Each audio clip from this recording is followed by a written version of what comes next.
October 1842. A young woman sits at her writing desk, candlelight flickering across pages covered in mathematical symbols and machine diagrams. Pause, her pen moves across the paper, sketching out instructions for a machine that doesn't even exist yet. Ada Lovelace is writing the world's first computer program, and she doesn't realize she's about to change everything. Most people know Charles Babbage as the father of computers. But here's what they don't teach you in school. Pause. The person who truly understood what his machines could do wasn't Babbage himself. It was a 27-year-old woman with a gambling problem and a vision that wouldn't be fully understood for another century. Ada Lovelace didn't just write instructions for a machine. She imagined a future where machines could compose music, create art, and think in ways their creators never intended. In 1842, when most people couldn't even conceive of electricity, Ada was describing artificial intelligence. Ada Countess of Lovelace was born Ada Byron in 1815, and her childhood was anything but ordinary. Her father was Lord Byron, the scandalous romantic poet who fled England when Ada was barely a month old. Her mother, Lady Anne Isabella Milbanke Byron, was determined that Ada would never inherit her father's wild, artistic temperament. Chuckles, turns out, you can't really control genius. Lady Byron had a plan: mathematics would cure Ada of any poetic tendencies.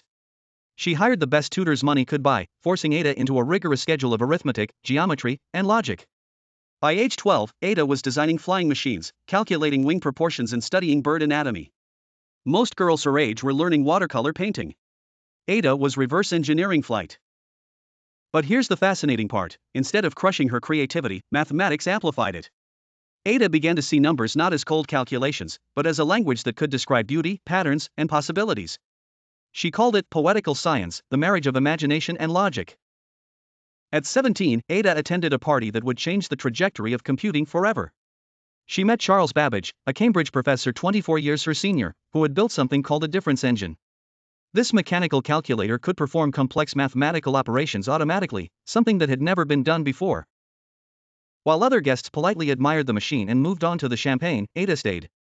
She peppered Babbage with questions about gears, calculations, and possibilities. Excitedly, for 3 hours, she examined every component, understood every function, and began imagining improvements. Babbage later wrote, "I had found someone who truly understood." This wasn't just social networking. This was the beginning of the world's first programming partnership. Babbage had the engineering brilliance. Ada had the visionary insight. Together, they would conceive of something the world wasn't ready for. But first, Ada had to navigate the restrictive world of Victorian womanhood. Being a brilliant mathematician in 1834 came with unique challenges for women. They weren't allowed to attend universities. They couldn't join scientific societies. Publishing under your own name was considered scandalous. Size, Ada had to conduct her mathematical correspondence through mail intermediaries and publish her work anonymously. Yet she persisted, developing her skills through letters with leading mathematicians of her time.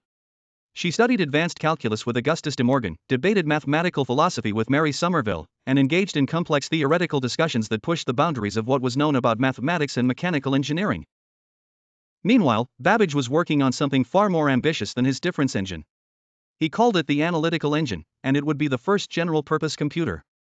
Unlike the difference engine, which could only perform specific calculations, the Analytical Engine could be programmed to perform any mathematical operation. It had memory, a central processing unit, and input-output capabilities. Sound familiar? Pause, it should. Babbage had just designed the fundamental architecture of every computer you've ever used. But here's where the story gets interesting. While Babbage could build the machine, he couldn't fully grasp its implications. That insight would come from Ada.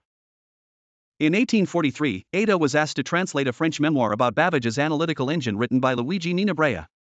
But Ada didn't just translate the work. She added her own notes, 7 extensive sections that were longer than the original memoir itself. These weren't just footnotes. They were revolutionary insights into the nature of computation itself. Note G, the most famous of Ada's annotations, contains something unprecedented: a complete algorithm for calculating Bernoulli numbers using the analytical engine. This wasn't theoretical mathematics. This was a step-by-step set of instructions that the machine could follow to solve a complex mathematical problem. Dramatically, Ada Lovelace had just written the world's first computer program, 90 years before the first electronic computer would be built.